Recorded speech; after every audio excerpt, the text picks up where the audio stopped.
Bueno, habíamos dicho que el hierro en la naturaleza se encuentra en dos estados, en forma inorgánica, que está en los vegetales, y en forma orgánica, que es la menor proporción, apenas del 10%, y que está en las carnes, ¿no es cierto? Sin embargo, el problema era la biodisponibilidad. No es igual.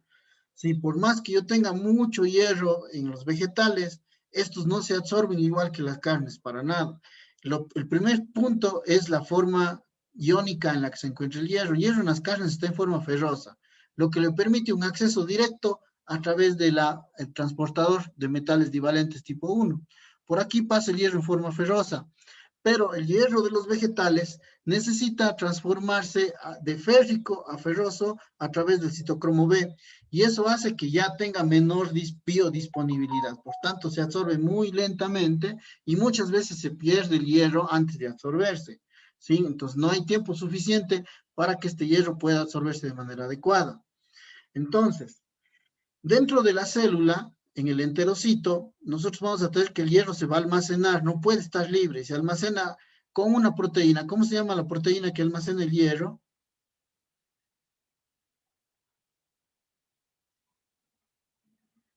¿No era la ferritina, doctor? Correcto, la ferritina. La ferritina es la proteína que almacena el hierro.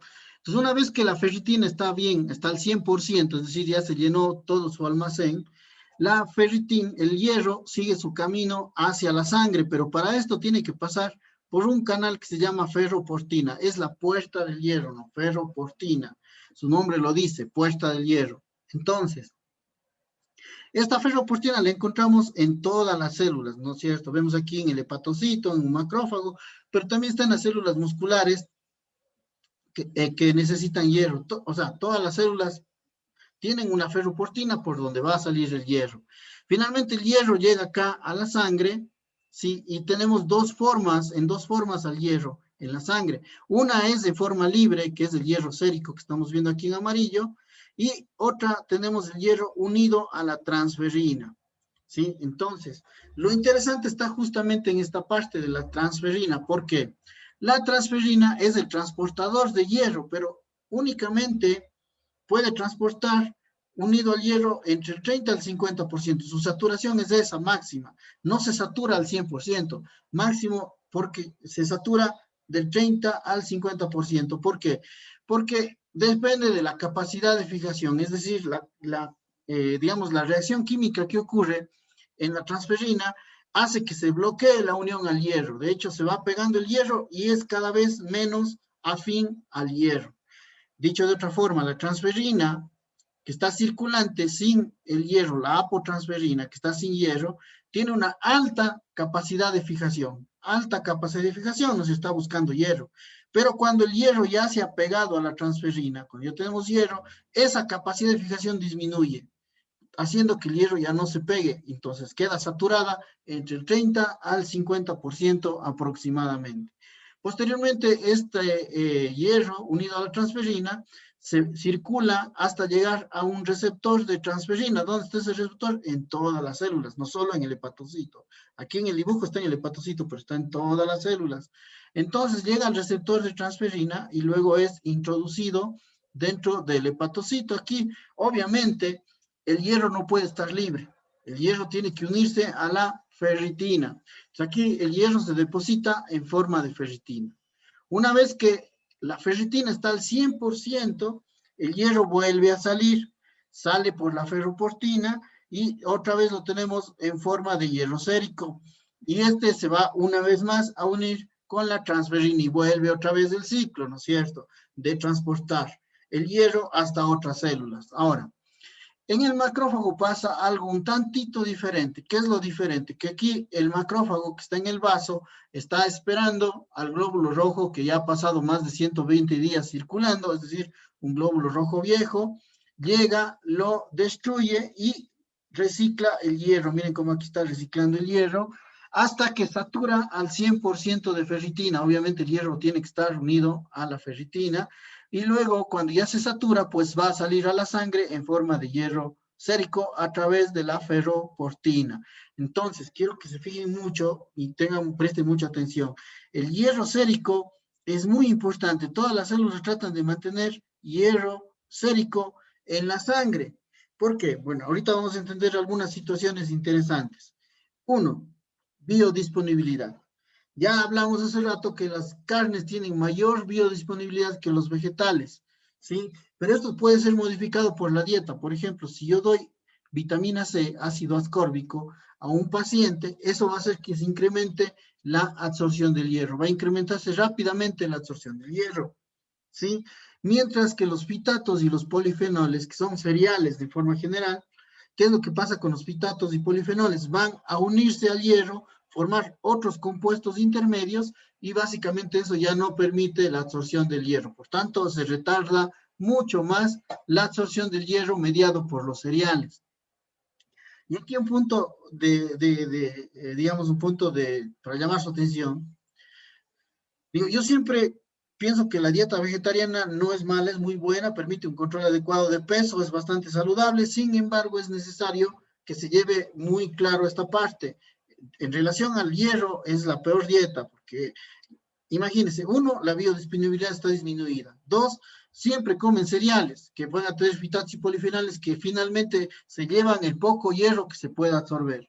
¿Qué pasa con el paciente? Termina produciendo deficiencia de hierro. Entonces, es muy importante que un vegetariano se suplemente hierro. No estoy diciendo que sea malo, sino si alguien decide ser vegetariano, necesita suplementarse hierro para evitar este problema. Y ahí, pues, por lo demás, sin ningún inconveniente. Entonces, fíjense aquí, digamos, la biodisponibilidad depende de eso, ¿no? Segundo, factores que absorben el hierro. Uno es los depósitos de hierro. Y esta es una parte que quiero ser muy enfático. ¿Qué pasa cuando tengo un depósito lleno? O sea, aquí el hepatocito está lleno de hierro, 100%. Ya no puede seguir recibiendo hierro, porque el hierro, recuerden, es un tóxico. Y entonces, ¿qué hace el hepatocito? Dice, no puedo seguir recibiendo más. Empieza a producir una hormona que se llama hepcidina. Esta hepcidina se libera a la sangre. ¿Y qué es lo que hacía la hepcidina?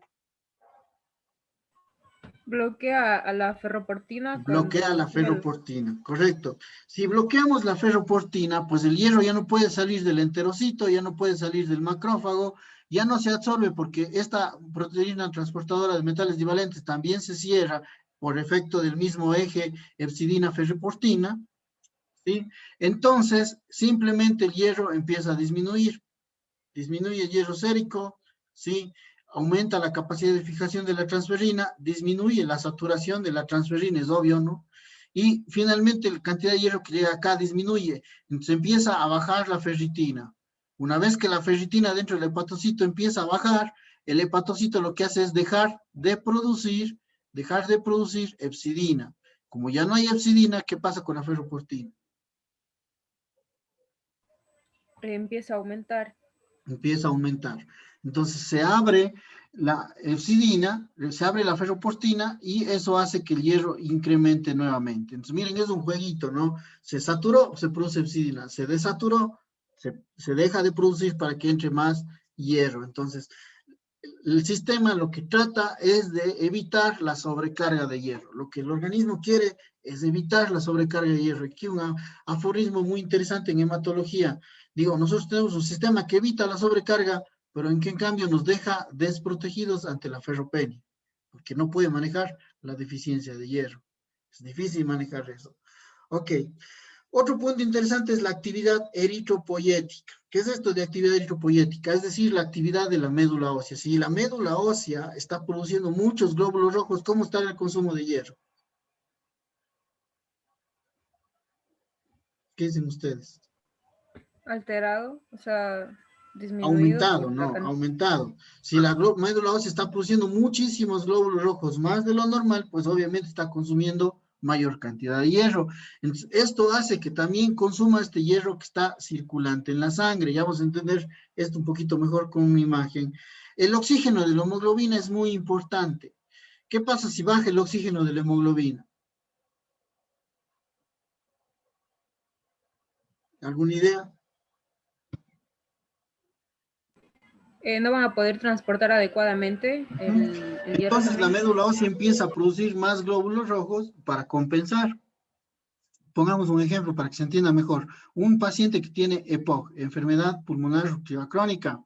Es un paciente que ya tiene un trastorno en el intercambio gaseoso, ¿no es cierto? Ya no se intercambia el oxígeno de la misma manera que una persona sana.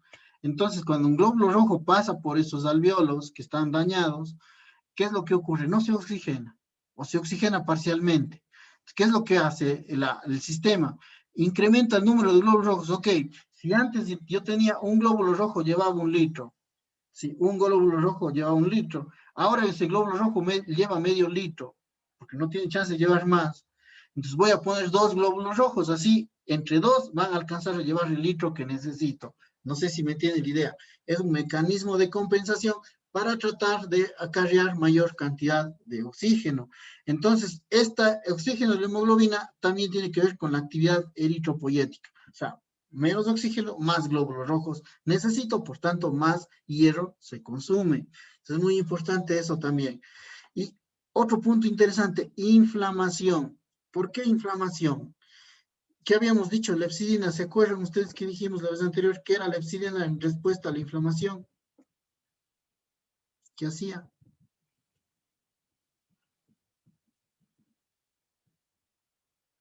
Decíamos que la lepsidina es un reactante reactante de fase aguda, correcto, reactante de fase aguda. Es decir, si hay un proceso inflamatorio, va a elevar los niveles de epsidina. ¿Y qué va a producir entonces los niveles de epsidina? Bloqueo, sí, bloqueo del hierro a nivel celular. Se queda el hierro encerrado, ya no puede salir a la sangre. Ok, vamos a entender mejor esto. Fíjense este dibujo de aquí. Aquí el centro de todo el sistema, ¿quién es? El hepatocito. El hepatocito está controlando todo. Pero quiero que se fijen que el hierro que está circulante en la sangre se utiliza en todos estos sistemas. Se utiliza en muchos órganos. Aquí dice all organs, ¿no? Muchos órganos. El corazón, el músculo esquelético, principalmente los más importantes, pero también está en esto del macrófago, recuerden esto, ¿no? Y la eritropoyesis, fíjense que los glóbulos rojos tienen que ver con la eritropoyesis, ¿no es cierto? En donde se utiliza muchísimo, muchísimo hierro. Entonces, ¿qué es lo que se necesita? Yo tengo que tener siempre hierro disponible para todos los órganos. O sea, si la médula ósea necesita hierro, pues tiene que tomarlo ¿de dónde? De la sangre, no le queda más, ¿no es cierto? Agarra el hierro de ahí y produce sus glóbulos rojos, ¿no es cierto? Entonces, esto hace que siempre tenga que estar hierro en una cantidad estable, siempre en una cantidad estable para poder funcionar. Entonces, ¿cómo se regula? Se regula por entrada y salida. Quiero que veamos un ejemplo para que se entienda mejor. Aquí tengo yo un perfil de hierro de una paciente, es mujer, son 2 pacientes, de hecho vamos a ver 2 perfiles. Miren, hierro sérico, ¿qué está? ¿Qué les parece a ustedes ese hierro sérico? Elevado. ¿No? Aquí están los Normal. datos. Normal, ¿no es cierto? Dentro Valor del rango. está dentro del rango normal. ¿Qué es lo que hemos dicho? Siempre se trata de tener el hierro dentro de valores normales, porque el hierro se necesita para procesos enzimáticos, para respiración celular, para formación de ADN, para muchos procesos, es decir, el hierro tiene que estar disponible para poder funcionar, para muchas enzimas, ¿no? Ok, pero fíjense, ¿qué pasa con la ferritina? Está disminuida. Está muy disminuida. O sea, si veríamos aquí, el hepatocito no tendría estos 2 verdes que se ven a los lados, ¿no es cierto? No habría esto que se ve a los lados, no hay hierro, ¿sí? Si no hay hierro, ¿de dónde se saca el hierro para que esté aquí?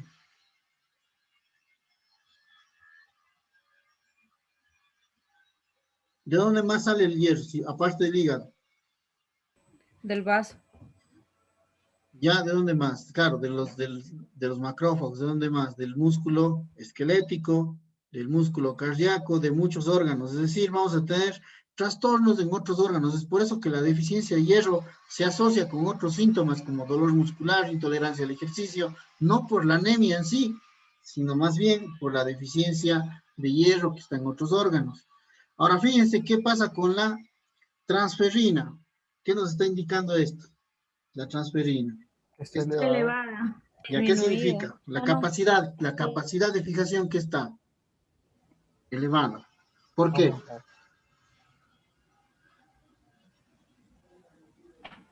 ¿Por qué está elevada la capacidad? Porque, por, porque la ferritina está disminuida, entonces necesita llevar más, Está o en ser sea, más hierro, exactamente. la transferina en sangre Es circulante la aumenta. transportadora del hierro. Ahora Claro, fíjate, la saturación.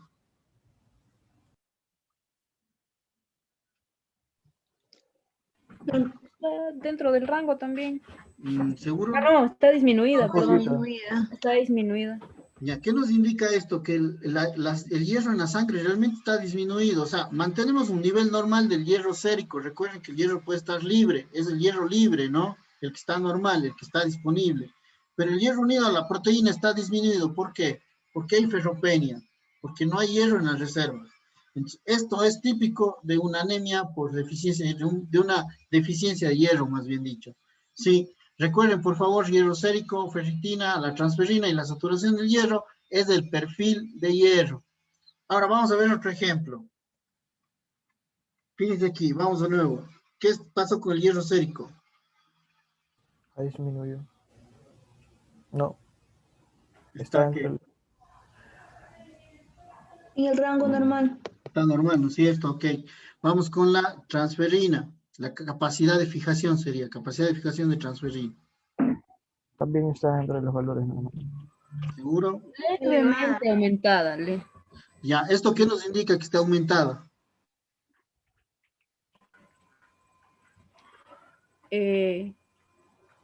que necesita depósitos de hierro la Que le célula. falta hierro, ¿no es cierto? Le falta hierro. Tenemos el hierro asegurado en la sangre, pero eso es lo que siempre se quiere, que esté estable en la sangre, ¿no es cierto? La saturación de hierro, ¿qué opina? Disminuida. Disminuida. Nos confirma lo anterior, nos confirma que en este caso existe deficiencia, ¿no es cierto? Falta hierro en la sangre, o sea, el hierro sérico es normal, porque es el hierro que queremos que esté normal, pero lo que está unido a las proteínas está disminuido. Ahora, fíjense la ferritina.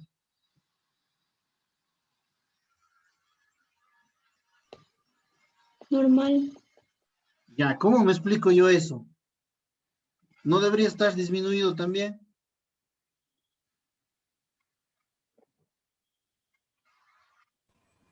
Sí. Entonces hay un aumento del hierro sérico, o sea, del hierro libre, podríamos decir así. O sea, el Pero hierro la libre está serie, normal. Recuerden que el cuerpo tiene que mantener el hierro libre para la función de todos los órganos. Aquí el hierro unido a las proteínas es el que está disminuido, pero aquí la ferritina nos indica que está en rangos normales, es decir, el hepatocito sí tiene hierro. ¿Cómo me explico yo que el hepatocito no esté cediendo el hierro y que tengamos hierro más bien disminuido en las proteínas? ¿Cuál sería la explicación? Tal vez porque no está absorbiendo bien. No, porque tuviéramos igual las disminuida la ferritina. Porque la concentración está más elevada de la ferritina. ¿Pero por qué? La explicación es esta. Epsidina. ¿Qué estará la epsidina? En este caso. Está elevada. elevada. Bloquea el hierro en las células. No sale del corazón, no sale del músculo esquelético, no sale del sistema retículo endotelial, no sale del hepatocito y tampoco sale del enterocito. Todo se queda aquí metido. Hierro, ferritina normal, pero disminuida en las proteínas circulantes en la sangre.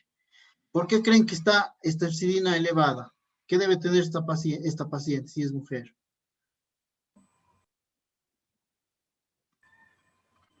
Un daño hepático, Mm, o puede ser fisiológico, pero ¿Por qué se eleva la epsidina? Y dijimos hace rato, ¿es un qué?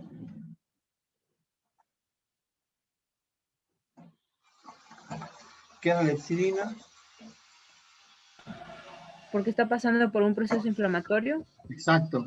Es un reactante de fase aguda. Entonces, esta paciente posiblemente está pasando por un proceso inflamatorio que secuestra el hierro. ¿Sí quedó claro entonces el metabolismo? ¿Sí? Ok. Sí. Si no hay preguntas, sigamos. Sí, Vean, todavía nos falta entender un poquito más. Ahora, yo en un paciente puedo encontrar 3 estados de la depresión del hierro, 3 estados. Tengo yo un estado de depresión del almacenamiento del hierro, depresión del hierro, del eritropoiesis y la anemia por deficiencia de hierro. Es decir, esta es la fisiopatología del hierro cuando está disminuido. En la primera etapa es la que ustedes están viendo aquí, que es la depresión de los depósitos del hierro, ¿no? La depresión de los depósitos del hierro. Entonces, en un paciente con deficiencia de hierro, ¿qué es lo primero que disminuye de este perfil? En un paciente, digamos, vegetariano, que no come, ¿qué es lo primero que disminuye? La ferritina. Correcto, las reservas, porque de aquí se trata de mantener el hierro normal en la sangre, ¿no es cierto? Esa es la idea, que la sangre siempre esté normal. Entonces, lo primero que se tiene que consumir son las reservas.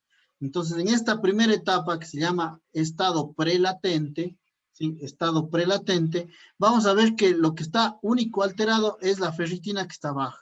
Esto en la deficiencia de hierro.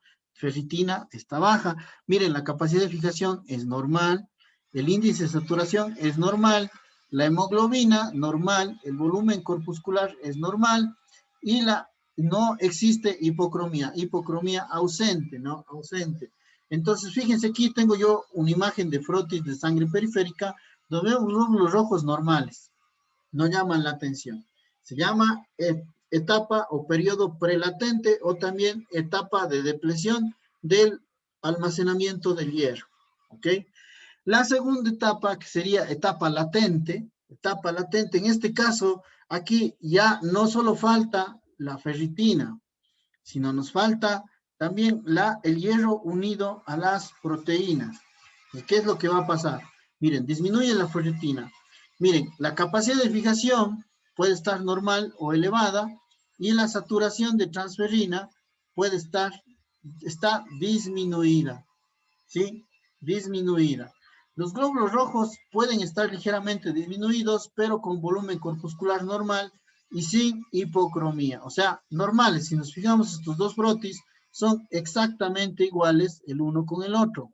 Repito entonces, vamos a tener en la etapa latente, vamos a tener disminución de ferritina, aumento de la capacidad de fijación, o también puede estar normal, disminución de la saturación, hemoglobina que puede estar ligeramente baja, con volumen corpuscular normal y sin hipocromía. ¿Ok? Esto de nuevo se llama etapa latente o etapa de hierro deficiente del eritropoiesis. ¿Ok? Y la etapa final es la anemia por deficiencia de hierro, es decir, aquí ya no hay ferritina, aquí ya no hay hierro unido a las proteínas, por tanto, tampoco hay hierro para la eritropoiesis. Por tanto, los glóbulos rojos ya empiezan a salir alterados, ¿no es cierto?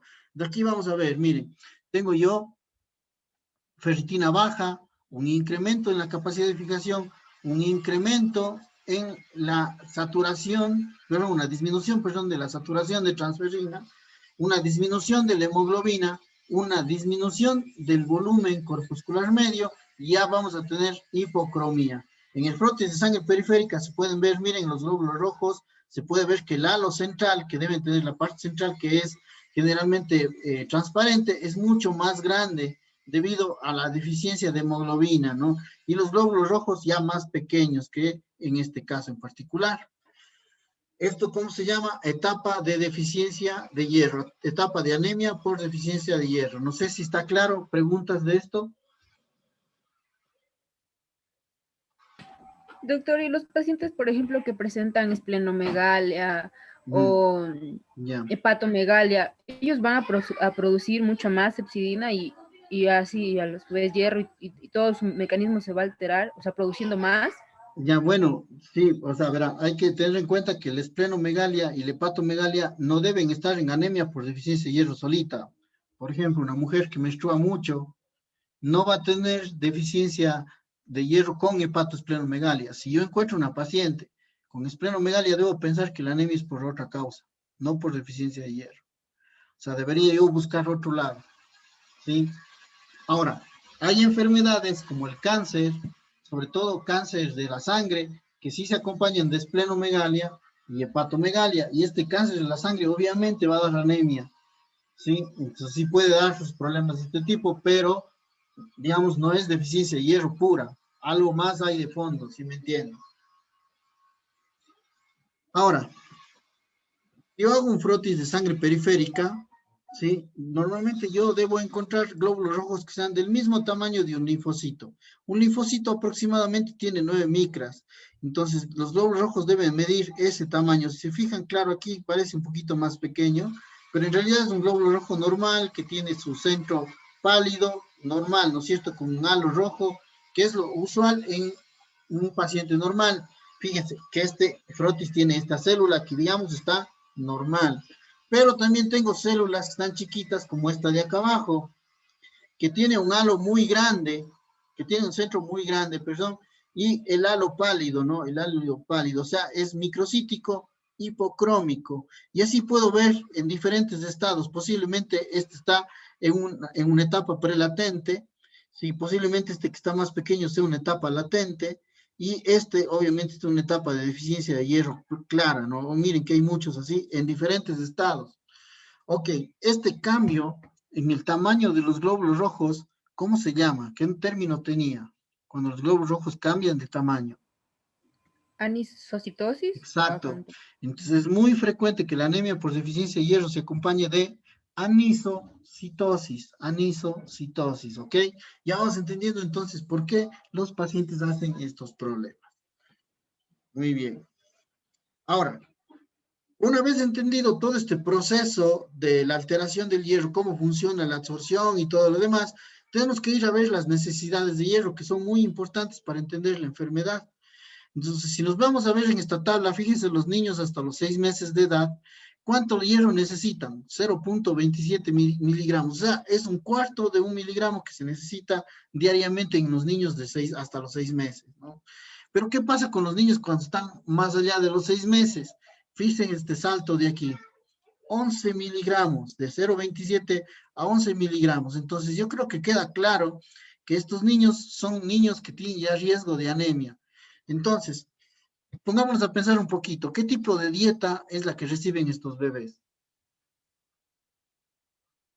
O sea, a esa edad ya empiezan a darles purés, o sea, aparte de la lactancia, ¿no? Ya necesitan un suplemento. Correcto. Lo que dijo es muy cierto, los niños necesitan purés. Un puré, una papilla, ¿le abastece de hierro al niño? No, la respuesta es no. ¿Qué es lo que necesita el niño? Suplementar. Entonces la OMS, porque este problema no es del Ecuador, el problema de la necesidad de hierro es en todo el mundo, es obvio. Entonces, la OMS, ¿qué recomienda? Que todos los pacientes, ¿sí?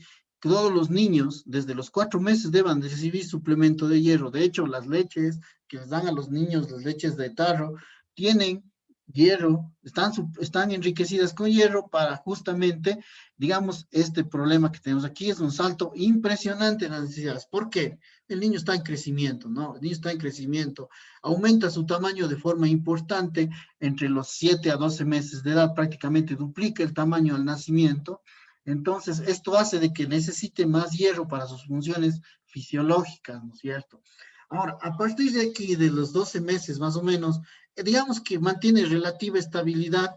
Miren, 7, 10 miligramos, 8 miligramos hasta los 13 años. O sea, no hay así un cambio tan grande como fue entre los 6 a 7 meses, que es una barbaridad en el cambio, ¿no es cierto? Pero ya, en cambio, desde los 14 años ya podemos ver una diferencia, sobre todo en relación al sexo. Los niños y las niñas tienen una diferencia. ¿Por qué las niñas tienen mayor requerimiento de hierro? ¿Por qué? ¿Cuál es la respuesta? Porque ya empezaría en la menstruación.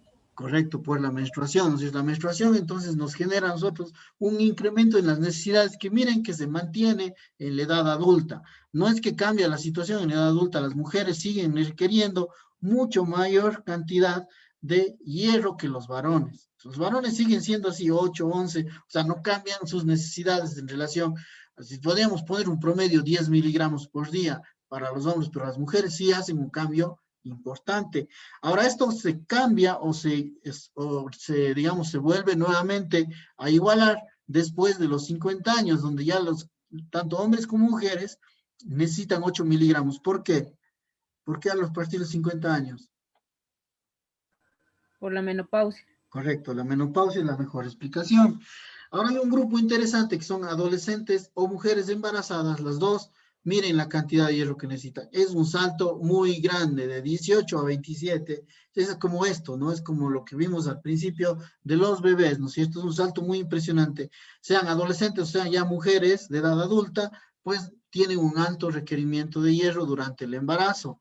Ahora, ¿qué pasa con la lactancia? Tanto para adolescentes o mujeres en periodo de lactancia, disminuye disminuye esos requerimientos de forma importante.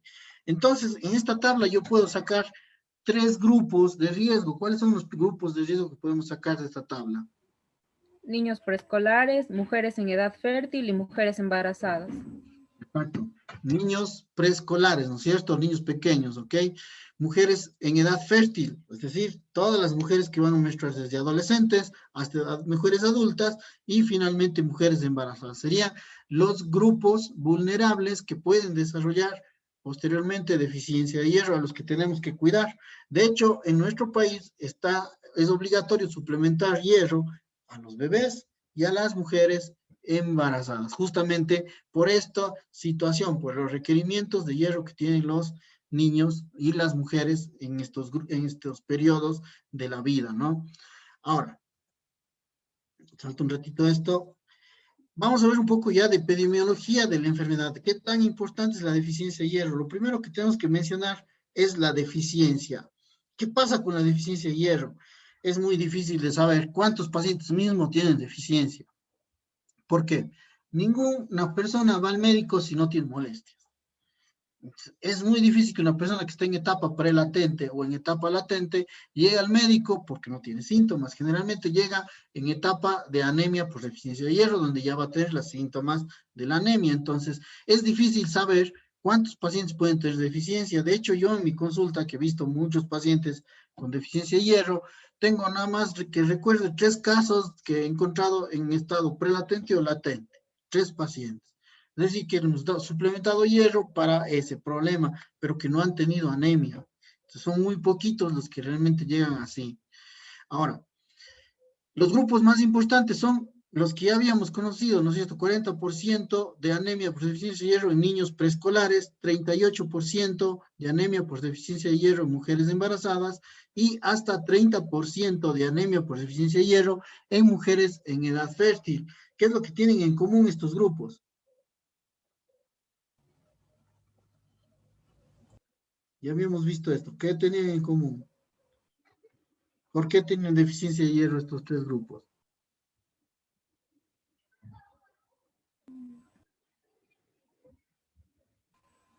Porque están en un proceso de crecimiento. Porque tienen un incremento en las necesidades diarias. Ya vimos, preescolares, mujeres embarazadas y mujeres en edad fértil tienen un aumento en las necesidades diarias de hierro. Entonces, esto hace de que sean vulnerables, lo habíamos dicho antes, y que tengamos mayor prevalencia de la deficiencia de hierro en este grupo. Ahora, no es los únicos grupos, ¿no? ¿Quién más pueden ser vulnerables? Vegetarianos.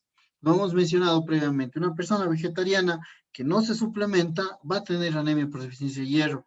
Y esto quizá un poco es la ignorancia, ¿no? Porque yo pienso que la dieta vegetariana es buena, yo no tengo problema con eso, considero que es muy saludable. Sin embargo, es importante que la persona que va a meterse en este tipo de dieta sepa que tiene que suplementarse. Yo tengo un caso de un paciente que vive hace un año más o menos, un poco más de un año, que tenía anemia por deficiencia de hierro, vino con 4 de hemoglobina. O sea, 4, nunca pensar que va a ser deficiencia de hierro con 4 de hemoglobina. ¿Qué pasó? El paciente era vegetariano, o se hizo vegetariano, tenía como 3, un poco más de 3 años de vegetariano y nunca en su vida se suplementó hierro. Entonces llegó con una anemia severa, 4 de hemoglobina por el piso, la hemoglobina, pues, y pues por ser vegetariano, ¿no? Digo, esto es más bien ignorancia, porque si se hubiese suplementado desde el principio, quizá nunca llegaba a esta situación, ¿no? Doctor, una pregunta. Ujú. ¿Y los suplementos de hierro son de origen animal, de todas maneras, no? Bueno, es que ya se saca el compuesto químico, ¿no? Por ejemplo, el hierro sacarosa, hierro carboximaltosa, el marato ferroso, sulfato ferroso, que es otra situación diferente. Más bien diría de origen mineral. Doctor, entonces los pacientes que son vegetarianos podrían complementar su dieta tomando en un jugo, por ejemplo, una ampolla bebible De de hierro. hierro, por ejemplo. Correcto, exactamente, sin problema. Ese sería un suplemento de hierro, ¿no? Sí, y pueden hacerlo 1 o 2 veces por semana, ni siquiera hacerlo todos los días, ¿no? Pero lo importante es que lo hagan, porque si no se pierde. Ujú. Bueno, otro problema importante que está asociado con la anemia es la pérdida crónica de sangre. Ok, pérdida crónica de sangre, entonces uno piensa en menstruación, que ya está arriba las mujeres en edad fértil, ¿no? Y hay otros problemas, enfermedades que causan pérdidas sanguíneas y es muy común. Miren, yo tengo una paciente, les comento el caso. Es una paciente que tiene 80 años, ella es jubilada, ella fue profesora universitaria, o sea, tiene un nivel académico pues alto, ¿no? Para ser profesora universitaria. Y ella hizo anemia por deficiencia de hierro. ¿Cuál pudo haber sido la causa? ¿Qué creen que pudo haber pasado?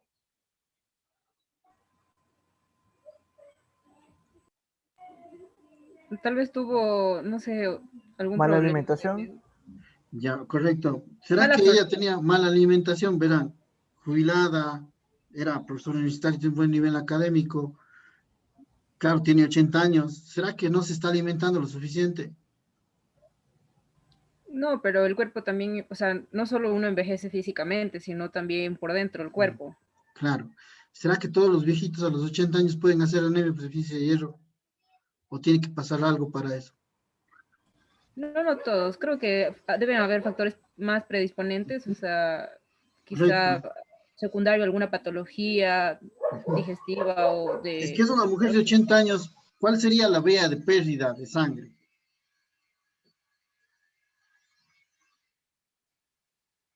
¿Cuál creen ustedes que sea? ¿Por dónde habrá perdido? Por una enfermedad subyacente ya, doctor. Sí, o sea, ¿qué vía habrá perdido? ¿Vía respiratoria, urinaria, digestiva, ginecológica? Digestiva. Digestiva. Digestiva es lo más frecuente, ¿no es cierto? Le hicimos endoscopías. Sorpresa, sorpresa, tenía cáncer de colon.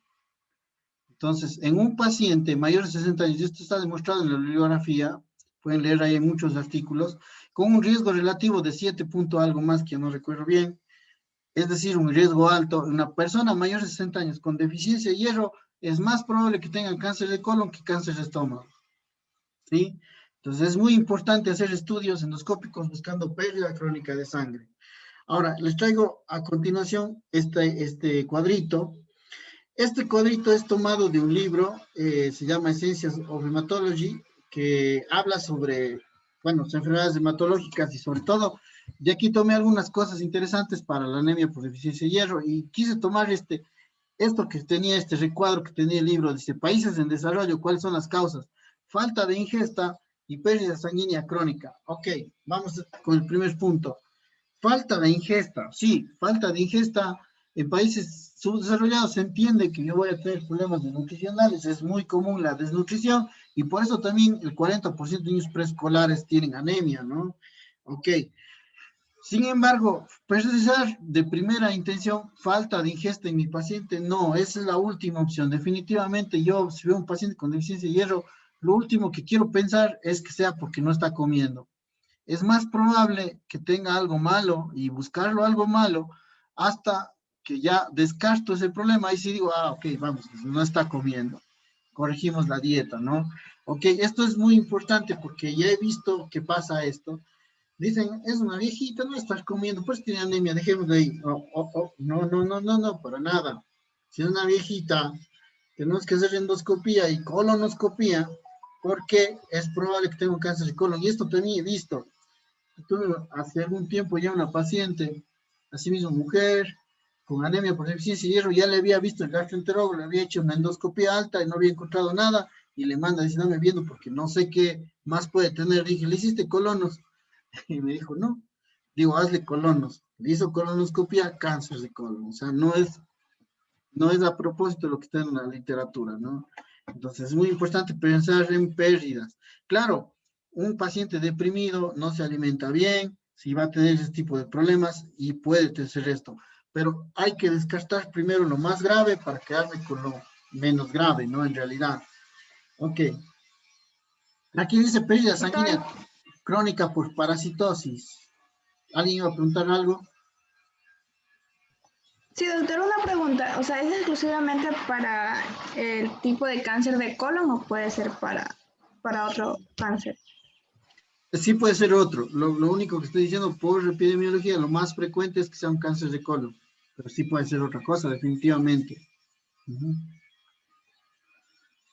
Ahora, pérdida sanguínea crónica por parasitosis, eso también mencionan los libros, sobre todo los que vienen de, digamos, de los Estados Unidos, pues nos van a mencionar mucho esto de los parásitos. Ahora, ustedes no sé si se acuerdan los parásitos hematófagos, ¿cuáles son? O sea, que se comen sangre. El Necator americano. Exacto. El Decatur La americano y las uncinarias, ¿no? Y el Ankylostoma duodenale. Son los que van a producir esto. Tienen un ciclo de vida bastante interesante. Los animales liberan los huevos en el suelo, en la tierra, los huevos eclosionan, sale el bicho, digamos, y es necesario que una persona esté caminando descalza para que entren por la piel desnuda y suban a través de la sangre, llegan al pulmón, hacen una neumonitis, un síndrome de Loeffler que se llama, luego van a vía digestiva y van hasta el intestino. En el intestino es donde se desarrolla el gusano adulto y es el que produce el problema, el que empieza a comer la sangre. Generalmente estos son los que ponen huevos y estos huevos se eliminan por las heces, volviendo nuevamente el ciclo. Ahora, si yo pienso, yo no sé qué tan equivocado puede estar, pero en nuestro país yo no estoy seguro que haya muchísima gente que ande descalza. Los campos Doctor, abiertos. eso le quería preguntar. ¿No depende también de la región, las regiones Exacto. tropicales, Sí, dependiendo de la etnia? Por ejemplo, exacto. la etnia que ellos, o sea, los Ajá. que no están conectados, sí, no usan zapatos. Ujú. Exacto. O sea, si pienso yo aquí en la ciudad, ¿qué tan probable es que una persona ande descalzo por un campo que esté contaminado por los bichos? Es poquísimo, probable o improbable. Yo jamás he pedido un examen de esos para valorar una deficiencia de hierro.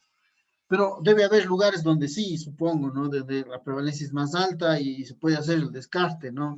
Para buscar este tipo de problemas, tipo de bichos. Pero vamos, es poco frecuente, pero los libros que vienen de ya, por ejemplo, Harrison, todavía traen este tipo de cosas de ahí, ¿no? Hay que ponerlo en contexto, a ver, vamos, ¿qué tan cierto puede ser en nuestra región realmente eso, ¿no? Nada más como comentario. Entonces, con esta premisa, los grupos de riesgo son los que ya conocemos, mujeres embarazadas, ¿no es cierto? Niños menores de 5 años, las mujeres en edad reproductiva incluye las adolescentes, ¿no? Y tal vez aquí por el crecimiento habla también de adolescentes y aquí los ancianos. ¿Por qué los ancianos? Por las pérdidas que pueden tener crónicas de sangre, ancianos con pérdidas crónicas de sangre, donde el cáncer es más frecuente y donde hay otras patologías degenerativas más frecuentes, pueden tener también una pérdida sanguínea crónica.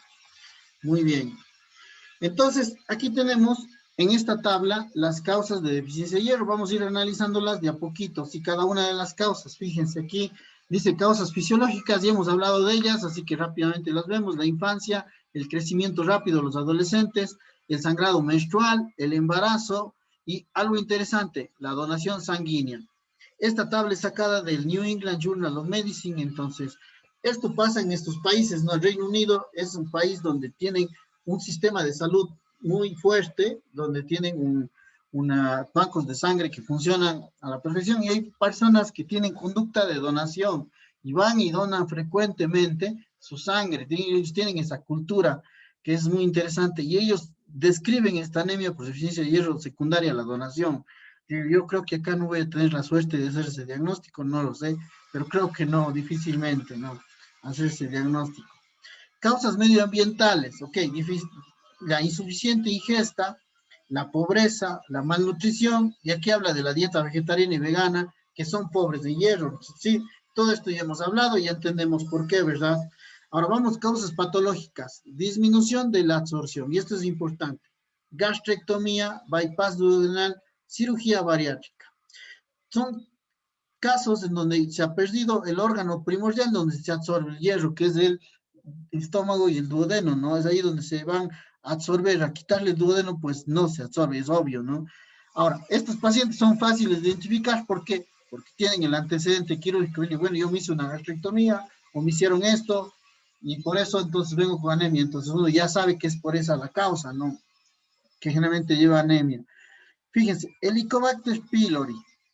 Este es una bacteria que es muy prevalente en nuestro medio. Tiene, sobre el 80% de la población tiene este problema de infección por Helicobacter pylori, aunque no todos tienen síntomas. ¿Ok? Helicobacter pylori tiene doble mecanismo por el cual puede producir deficiencia de hierro. El primer mecanismo asociado a la gastritis, sí, recuerden que el Helicobacter pylori produce una gastritis atrófica, es decir, va a producir una disminución de las criptas de la mucosa del estómago. Al disminuir la mucosa, también disminuye la producción de ácido. Digamos que la consecuencia de esta atrofia de las vellosidades es la acloridria o hipocloridria. Ahora, ¿qué es lo que pasa si es que hay hipocloridria? Nosotros tenemos una enzima que se produce en el estómago que se llama pepsina. ¿Qué es lo que hace la pepsina?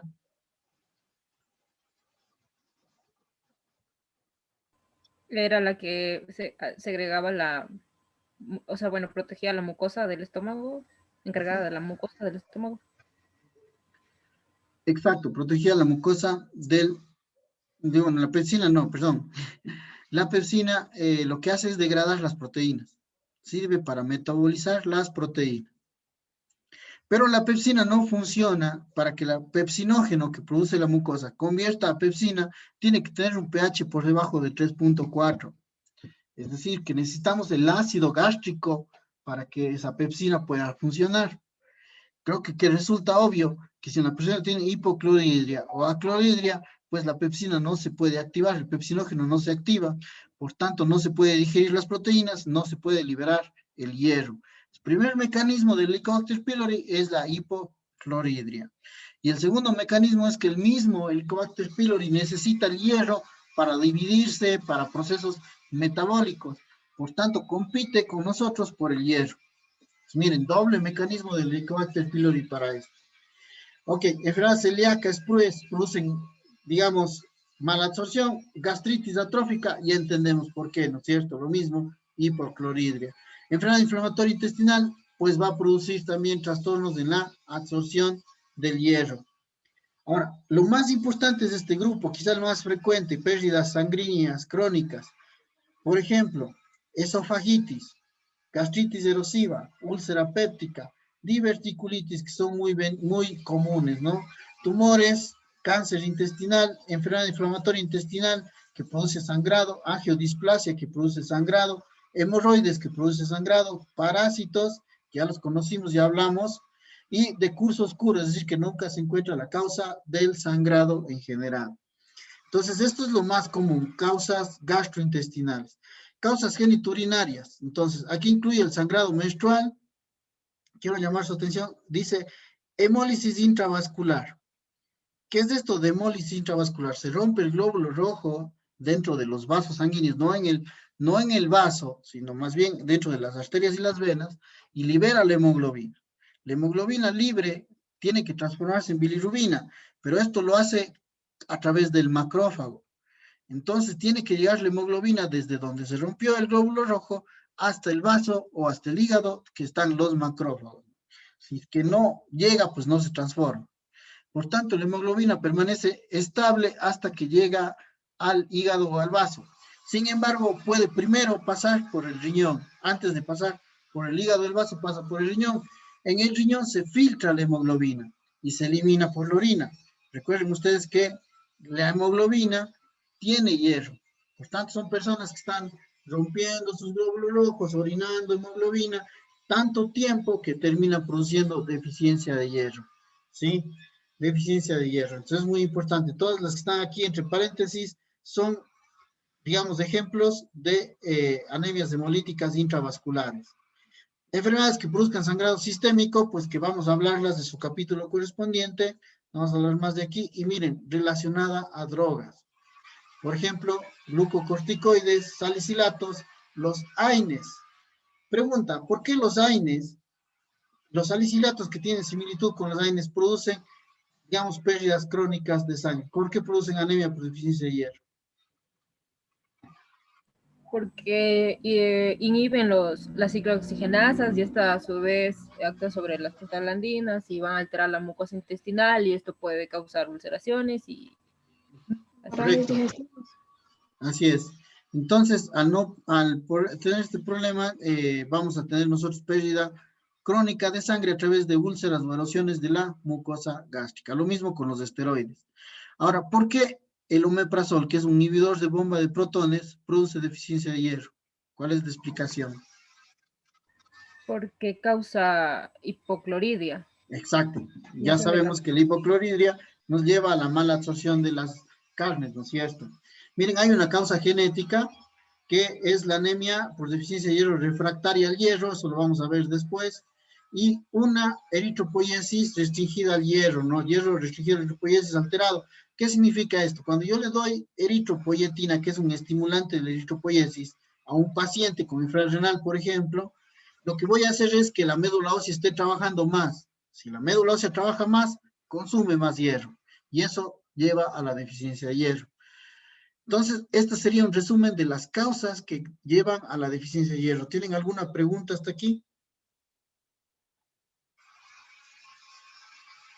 Doctor, por ejemplo, hay una persona que le estén tratando la insuficiencia de hierro o la anemia y le tengan que dar omeprazol. Sí, hay que dar por horarios, ¿no? Esto lo vamos a sí le discutir en pueden dar. tratamiento. Sí se puede, de hecho se da. Ya vamos a hablar Doctor, de eso. pero como vimos que el ácido ascórbico, la vitamina C, aumenta la absorción de hierro, en estos pacientes ulcerados, o sea, con úlceras, sí es recomendable también Sí, que consuman vitamina C. sí se les puede dar, no es tanto problema.